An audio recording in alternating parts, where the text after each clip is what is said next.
Good morning class 10th। हम लोग turning effect of force पढ़ रहे थे और टॉर्क को हम लोगों ने डिफ़ाइन किया था। आज हम लोग टॉर्क के बारे में कुछ बहुत इंटरेस्टिंग जानने वाले हैं। बहुत इम्पोर्टेंट टॉपिक है ये उनके लिए भी जो एनटीएससी प्लान कर रहे हैं, और आज का टॉपिक बोर्ड के लिए भी बहुत बहुत इम्पोर्टेंट है। तो आप कॉपी पेन सब रेडी कर लो और देखो कि क्या हम रेडी हैं टॉपिक को आगे बढ़ाने के लिए। Very good, so let we start. पहला पॉइंट हम लोगों ने जो पढ़ा था वो क्या पढ़ा था हमने कि टर्निंग इफेक्ट ऑफ फोर्स के लिए, यानी अगर हम चाहते हैं कि किसी ऑब्जेक्ट को हम किसी पॉइंट या एक्सिस के अबाउट घुमाएं, if we want an object to rotate about an axis or a point or about a point or an axis, then we have to apply the force, and this force, its angle at which this force is applied, and the distance, perpendicular distance of the point of application of force from the point of rotation. Three factors: this force itself, magnitude of force, the angle at which this force is applied. The angle, we have to discuss it in a better way, although I have explained you what is the angle between perpendicular distance and force, लेकिन इस पर हम और बात भी करेंगे। तो angle at which this force is applied and the point where और the point at which the force is applied, see this point is called point of application of force, right. तो point of application of force की point of rotation से distance को हम क्या नाम दे रहे हैं? perpendicular distance of point of rotation from point of application from point of rotation, d perpendicular। तो ये तीन फैक्टर्स टॉर्क को डिफाइन करते हैं। तो चलो एक बार ये जो वेरी इंपॉर्टेंट टॉपिक है उसको ढंग से फिर से रिवाइज कर लें आगे बढ़ने से पहले। मूवमेंट ऑफ फोर्स, और it is also known as torque, is a quantity. This torque or moment of force is a quantity which measures the turning capacity, or how much a force can turn a body. This torque is that quantity which measures how much a force can turn a body, turning effect of force, and it is represented with the alphabet tau, Greek alphabet. This torque tau depends upon three factors: magnitude of force, perpendicular distance of point of application of force from axis of rotation, and sine of theta, where theta is angle between perpendicular distance and force. Clear this much? Then do you remember we came to the formula of torque. Torque is equal to force applied into perpendicular distance into sine theta. If you see this formula, then torque is maximum when theta is 90, because sine theta has its maximum value as 1, and that value is for theta equal to 90. So if you substitute theta 90, sine theta will be 1. So maximum torque is, maximum value of torque possible is force into perpendicular distance. And what about the minimum torque possible? अगर torque minimum होना है तो theta को 0 या 180 रख कर देखो यहाँ पर, Sine 0 or sine 180 both have value 0, and as soon as sine theta is 0, torque will become 0. तो अगर थीटा 0 हो जाए, यानी force which you are applying on the body, somehow it becomes parallel to D perpendicular or anti-parallel to D perpendicular, the torque will be 0.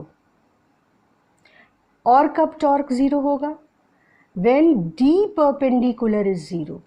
मतलब torque is minimum when theta is 0 or 90, and torque is also minimum, that is 0, when D perpendicular is 0.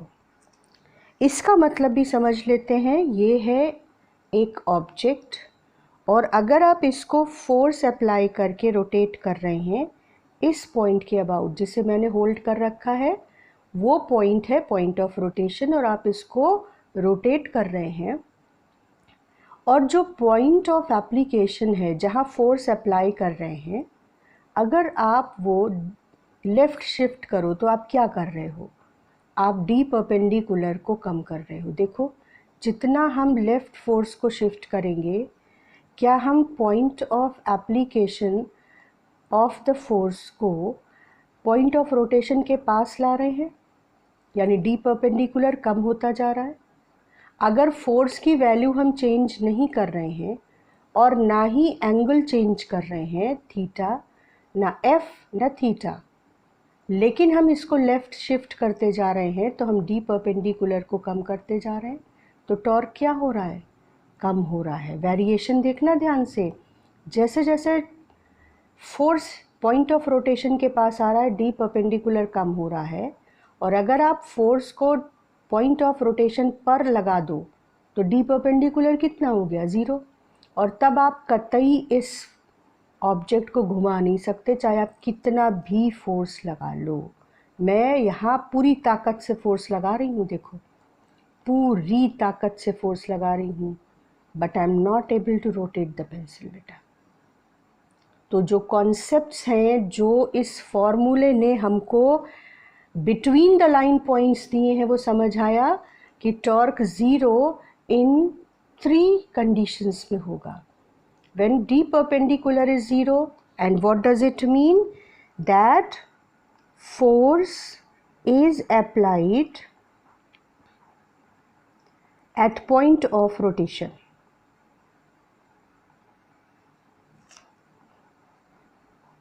और torque की minimum value क्या possible है? 0, right.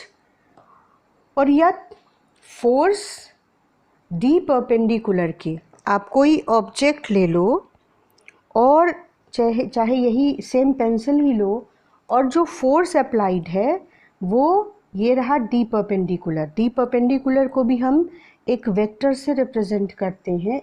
ये arrow जो point of rotation पर जिसकी tell है, और ये हेड होगा जहाँ पर हम point of application of force रख रहे हैं, यानी जहाँ फोर्स अप्लाई हो रहा है. D perpendicular is also a vector, जिसका टेल कहाँ होगा? पॉइंट ऑफ रोटेशन पर. जिसका हेड कहाँ होगा? जहाँ हम फोर्स अप्लाई कर रहे हैं. अब अगर हम फोर्स यहाँ अप्लाई कर रहे हैं, ठीक है, तो डी परपेंडिकुलर के अगर आप पैरेलल फोर्स अप्लाई करो, देखो ऐसे, तो आप जानते हो कि आप इसे रोटेट नहीं कर सकते. और अगर आप डी परपेंडिकुलर के एंटी पैरेलल, ये देखो ऐसे, एंटी पैरेलल का मतलब दो वेक्टर्स एंटी पैरेलल हैं, मतलब इनके बीच का एंगल कितना है? 180. तो भी आप ऑब्जेक्ट को रोटेट नहीं कर सकते. Getting the point? फील हो पा रहा है ये? तो ये दोनों कंडीशंस में भी टॉर्क नहीं लग सकता. टॉर्क 0 है और ऑब्जेक्ट घूमेगा नहीं. चलो आगे बढ़ते हैं. Very very important, you have to learn it properly. Unit of torque. Unit of torque, theta तो यूनिटलेस क्वांटिटी है, आर्क अपॉन रेडियस इससे डिफाइन होता है थीटा। आर्क भी लेंथ है और रेडियस भी लेंथ है, तो थीटा की तो कोई यूनिट है नहीं, तो टॉर्क की यूनिट फोर्स इनटू डिस्प्लेसमेंट की परपेंडिकुलर डिस्टेंस की यूनिट होगी। Unit of force newton, unit of perpendicular distance metre, तो this is SI unit, this is SI unit of torque. ठीक बात है। और न्यूटन इनटू मीटर, यहाँ पे एक चीज़ ध्यान दो, साथ में ये पॉइंट्स भी कवर करने हैं, खासकर वो जो बच्चे NTSC अटेम्प्ट करना चाहते हैं। आपको पता है कि वर्क डन का फॉर्मूला होता है force into displacement into cos theta, लगभग ऐसा ही फॉर्मूला। यहाँ ये डिस्प्लेसमेंट है, यहाँ ये परपेंडिकुलर डिस्टेंस है। और इसकी यूनिट भी कैसे आती है, यूनिट ऑफ वर्क डन, वो भी कैसे आती है, फोर्स यानी न्यूटन इनटू डिस्प्लेसमेंट यानी मीटर। तो वो क्वांटिटी जिसका यूनिट सेम है as the unit of torque, वो कौन सी क्वांटिटी है, work. So these are some additional points which are checked by the competitive exams, that they want to know that how much you understood the problems instead of learning them, cramming them। ठीक है, तो चलो आगे बढ़ते हैं। Next important point बेटा, torque is also a vector quantity. तुम्हें पता है कि किसी भी वेक्टर क्वांटिटी के मैग्नीट्यूड और डायरेक्शन दोनों ज़रूरी हैं, तो टॉर्क का भी डायरेक्शन होगा। तो आज हम लोग ये बहुत ही इंटरेस्टिंग टॉर्क का डायरेक्शन समझने जा रहे हैं। बेटा torque is a special kind of vector known as axial vector. क्यों मैं ये बता रही हूँ, क्योंकि अगर आप किसी भी वेक्टर को देखें, जैसे फोर्स वेक्टर है, ठीक है, अगर आपने एक ऑब्जेक्ट लिया, ये देखो हमारी पेंसिल डायग्राम में भी बनी है, ये देखो, और मैंने पेंसिल ले ली और मैंने उस पर फोर्स लगाया, ये देखो ये फोर्स मैंने उस पर लगाया, ठीक है, तो जो एरो की डायरेक्शन है वो ही फोर्स की डायरेक्शन है, यानी वेक्टर की डायरेक्शन और फोर्स की डायरेक्शन एक ही है। ठीक, अगर आप परपेंडिकुलर डिस्टेंस की बात करो तो परपेंडिकुलर डिस्टेंस के लिए आप एक एरो बनाओगे, इस एरो का टेल आपके पॉइंट ऑफ रोटेशन पर होगा और हेड आपके उस पॉइंट पर होगा जहाँ पे फोर्स हम अप्लाई कर रहे हैं, तो ये परपेंडिकुलर डिस्टेंस का डायरेक्शन हो जाएगा, इस एरो से रिप्रेजेंट हो जाएगा। लेकिन जब आपने इसे अप्लाई किया और ऑब्जेक्ट घूमने लगा, तो पहले मेरे को ये बताओ कि किधर घूम रहा है, क्लॉकवाइज और anti clockwise, anti clockwise, right, it is rotating anti-clockwise. You can see in the diagram it is rotating anti-clockwise. अब जब anti-clockwise रोटेट कर रहा है तो हम कह रहे हैं कि रोटेट कर रहा है, इसका मतलब कि जो फोर्स है यहाँ पर वो एक टॉर्क एक्सर्ट कर रहा है, और टॉर्क एक वेक्टर क्वांटिटी है। तो टॉर्क की डायरेक्शन कैसे निकालेंगे, ध्यान से आप रूल्स भी पढ़ो, जिससे जब कभी क्वेश्चन आए तो आपको थ्योरेटिकल पॉइंट्स और कॉन्सेप्चुअल पॉइंट्स इक्वली क्लियर हों। ध्यान से देखो बेटा, direction of torque is obtained through right hand palm rule, through right hand palm rule. क्या है rule, curl your fingers, right hand fingers in the direction of rotation. Curl your fingers in the direction of rotation. किधर rotate कर रहा है, anti clockwise, ठीक है ना।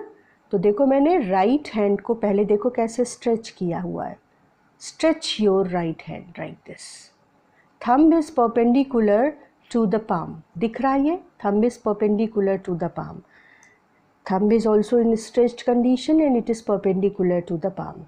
फिर मैंने राइट हैंड को ऐसे रखा और जिस डायरेक्शन में पेंसिल घूम रही थी उस डायरेक्शन में फिंगर्स को कर्ल कर लिया। अब जो डायरेक्शन थंब की है वो कैसी है, देखो पेपर पर परपेंडिकुलर ऊपर की ओर है, दिख रहा है, पेपर पे परपेंडिकुलर इन अपवर्ड डायरेक्शन, देखो पेपर पे perpendicular in upward direction. So if you take your right hand, stretch it, curl your fingers in the direction of rotation of body, then direction of thumb will give you direction of torque. तो यहाँ ये किस तरीके से अलग है, क्यों axial vector कहलाता है, क्योंकि मोशन कैसे हो रहा है, एंटी क्लॉकवाइज। किसकी वजह से हो रहा है, टॉर्क की वजह से हो रहा है। तो एंटी क्लॉकवाइज मोशन को जो टॉर्क प्रोड्यूस करता है उसको बोलते हैं anti clockwise movement of force. Technical word को ध्यान से सुनना, that torque which produces anti clockwise rotation is called anti clockwise movement of force. और उसकी डायरेक्शन लेकिन मोशन से परपेंडिकुलर ऊपर की ओर। जैसे अगर पहिया घूमता है, ये ले लो तुम कोई, मान लो ये व्हील है, ठीक है। अब व्हील अगर घूमता है तो व्हील आपको पता है कि किसी एक्सिस के अलोंग घूमता है, एक्सिस के अलोंग घूमता है, एक्सिस के अबाउट घूमता है व्हील। तो व्हील घूमता है एंटी क्लॉकवाइज, तो उसका एक्सिस इस तरीके से होता है। लेकिन अगर एंटी क्लॉकवाइज मोशन है तो torque perpendicular to the plane of the paper and in vertically upward direction. लेकिन अगर यही क्लॉकवाइज घूमने लगे तो आप राइट हैंड पाम को कैसे स्ट्रेच करोगे, देखो ऐसे स्ट्रेच किया। अगर कोई ऑब्जेक्ट अब क्लॉकवाइज डायरेक्शन में घूम रहा है, ऐसे कोई ऑब्जेक्ट क्लॉकवाइज डायरेक्शन में घूम रहा है, तो अगर कोई ऑब्जेक्ट क्लॉकवाइज डायरेक्शन में घूमना चाहे तो तुमको अपने फोर्स को कैसे अप्लाई करना होगा। देखो अपने केस में देखो, ये है हमारा ऑब्जेक्ट। अगर मैं इसको इस पॉइंट से पकड़ कर रखूं, क्योंकि पॉइंट ऑफ रोटेशन की पोजीशन इक्वली इम्पॉर्टेंट है रोटेशन में, वो डिसाइड करता है कि ऑब्जेक्ट किस डायरेक्शन में घूमेगा। पॉइंट ऑफ रोटेशन क्या सेलेक्ट किया है, फोर्स किस डायरेक्शन में लग रही है, परपेंडिकुलर डिस्टेंस क्या है, फोर्स का मैग्नीट्यूड क्या है, फोर्स का एंगल क्या है, ये सब factors rotation of the object को अफेक्ट करते हैं बेटा। और इसीलिए जब कभी भी हम टॉर्क बोलते हैं ना तो साथ में बोलते हैं find torque about this point. मतलब हम पॉइंट ऑफ रोटेशन को पहले ही स्पेसिफाई कर देते हैं, आपको torque about that point calculate करना होता है। कभी भी ये नहीं कहा जाएगा कि कैलकुलेट टॉर्क, हमेशा बोला जाएगा टॉर्क अबाउट दिस पॉइंट। क्यों? क्योंकि तुम्हें टॉर्क कैलकुलेट करने के लिए चाहिए होता है फोर्स और परपेंडिकुलर डिस्टेंस और साइन थीटा। तो फोर्स का मैग्नीट्यूड भी दे दें अगर, तो परपेंडिकुलर डिस्टेंस तो तभी मिलेगी ना जब तुम्हें पता हो कि किस पॉइंट से किस पॉइंट तक, किस पॉइंट तक तो तुम्हें पता है वो पॉइंट जहाँ एफ अप्लाई हो रहा है, लेकिन किस पॉइंट से परपेंडिकुलर डिस्टेंस निकालनी है, that will be point of rotation. So torque is always defined about a point. तो अगर हम इस पेंसिल को क्लॉकवाइज घुमाना चाहते हैं और पॉइंट ऑफ रोटेशन वही है जो पिछली बार था, तो देखो तुम्हें कैसे फोर्स लगाना होगा। पिछली बार फोर्स ऐसे लगाया था, याद है, तो ये एंटी क्लॉकवाइज घूम रहा था। अब तुमको फोर्स ऐसे लगाना पड़ेगा, तब ये क्लॉकवाइज घूमेगा। क्लियर हो रहा है बेटा बात को? तो जब आप इसको एंटी क्लॉकवाइज घुमा रहे हैं, यानी फोर्स को आपने रिवर्स कर दिया है, तो अब हम राइट हैंड को स्ट्रेच करेंगे। उसके बाद अब मुझे क्लॉकवाइज डायरेक्शन में अपनी फिंगर्स कर्ल करनी है। तो अगर मैं अपना हाथ ऐसे रखूं जैसे पिछली बार रखा था, तो फिंगर्स एंटी क्लॉकवाइज ही कर्ल होंगी। पर मुझे किस डायरेक्शन में कर्ल करना है? पेंसिल अब क्लॉकवाइज डायरेक्शन में रोटेट कर रही है ऐसे, तो मुझे अपने हाथ को ऐसे रखना पड़ेगा। ध्यान से मेरे हाथ का ओरिएंटेशन देखो, ऐसे। ये जो थंब है ये अब नीचे आ गया। अब मैंने अपने हाथ को, फिंगर्स को क्लॉकवाइज डायरेक्शन में कर्ल कर लिया, लेकिन इस डायरेक्शन में कर्ल करते समय मेरा थंब नीचे की ओर हो गया। तो अब इस रोटेशन के लिए जो टॉर्क लग रहा है उसकी डायरेक्शन प्लेन ऑफ पेपर के परपेंडिकुलर है और थंब की डायरेक्शन में यानी नीचे की ओर है। ये बात क्लियर हो रही है बेटा? तो टॉर्क की डायरेक्शन बहुत इंटरेस्टिंग है निकालना।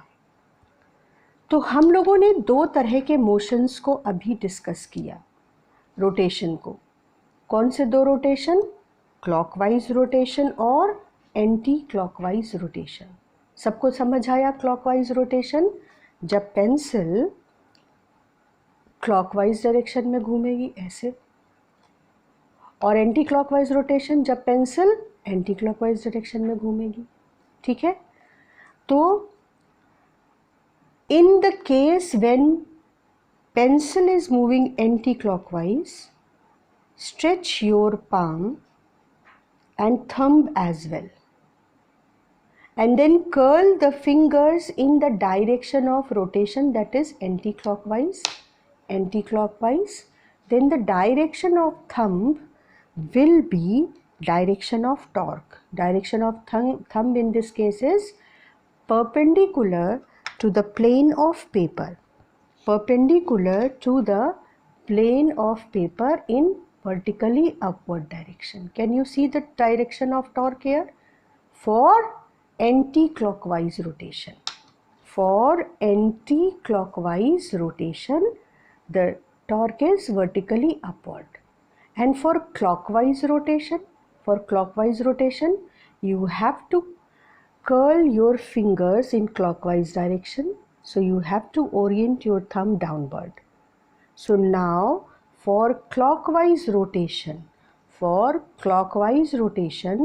the torque's direction will be perpendicular to the plane of paper and going inside into the paper. Is it clear?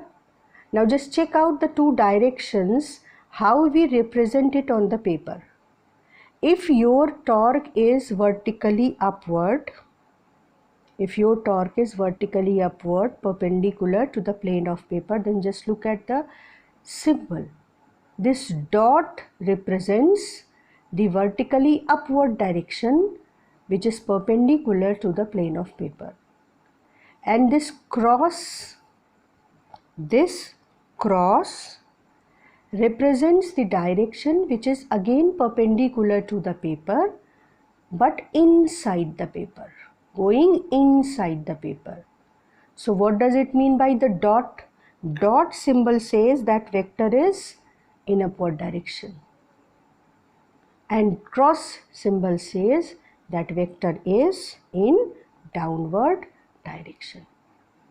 Got clear? Is the this concept is clear, beta? So we got two types of torque today. You have to learn the definition of these two types of torques. क्या है? If a torque produces clockwise rotation, then torque is said to be clockwise movement of force. और बहुत important बात कि clockwise movement of force में thumb नीचे की ओर होता है, -y जैसी डायरेक्शन। कंफ्यूज मत हो, बस इतना समझ लो, अगर थंब नीचे की ओर है तो उसको निगेटिव लेंगे।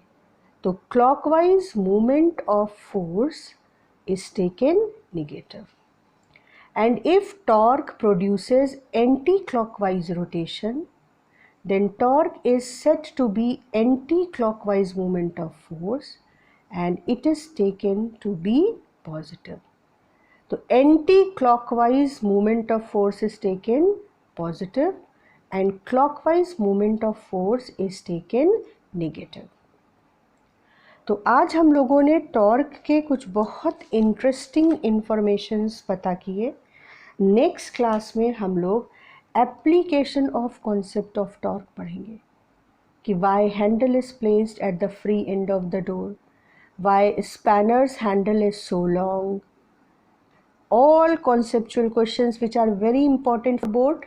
Not only I will explain you the reason, but I'll also tell you how to represent your answer in board paper.